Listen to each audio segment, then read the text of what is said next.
So the situation of things, I've been busy since morning, and I was unable to do some video.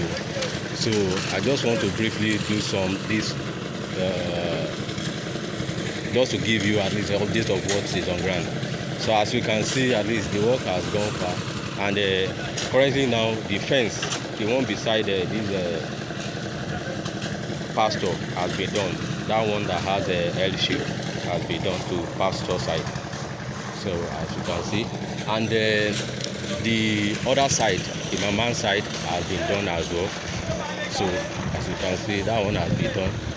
We check the other side where the bike has been done. So what remains now is just the front, and they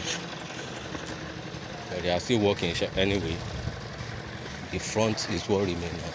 So the dig and the clearing of the road.